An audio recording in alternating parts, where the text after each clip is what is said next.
দক্ষিণ দিনাজপুর জেলার বিভিন্ন ব্লকে জলের তীব্র সংকট দেখা দেওয়ায় প্রশাসনের তরফে একাধিক পানীয় জলের প্রকল্প গ্রহণ করা হয়েছে।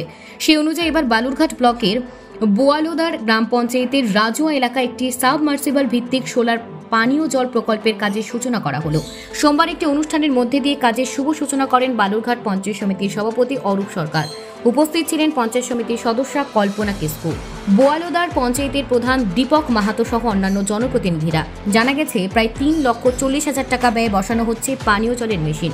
আগামী কয়েক মাসের মধ্যে কাজ শেষ হবে বলে প্রশাসনের পক্ষ থেকে জানানো হয়েছে। এর ফলে রাজুয়া এলাকার বহু মানুষ উপকৃত হবেন এবং পরিশ্রুত পানীয় জলের সুবিধা পাবেন। এ বিষয়ে বালুরঘাট পঞ্চায়েত সমিতির সভাপতি অরূপ সরকার জানান। আজকে বোয়ালদার অঞ্চলে রাজুয়া সংসদে একটা সোলার মার্শাল বেস ড্রিঙ্কিং ওয়াটারের শুভ উদ্বোধনের জন্য আমরা এসেছি বালুরঘাট পঞ্চায়েত সমিতির পক্ষ থেকে। আপনারা জানবেন, বিগত পঞ্চায়েত ভোটে আমরা প্রচারে আসার সময় এই এলাকায় যিনি ভোটে প্রতিদ্বন্দ্বিতা করেছিলেন পঞ্চায়েত সমিতির পক্ষ থেকে, আমাদের কল্পনা কিস্কু ম্যাডাম, তাকে এলাকাবাসী দাবি করেছিল যে আমাদের এই এলাকায় খুব জলকষ্ট হয়, যদি solar base water drinking water পাওয়া যায়। তখন উনি প্রতিশ্রুতি দিয়েছিলেন।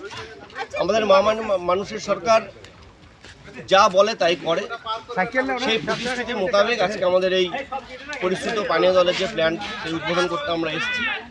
এলাকাবাসীর আরও কিছু দাবি আছে, আমরা তাদেরকে কথা দিয়ে যাচ্ছি, আমরা যথাযথ সময়ে সবটা পালন করার ব্যবস্থা করব। বালুরঘাট থেকে রিপন ভৌমিকের প্রতিবেদন, নিউজ টুডে।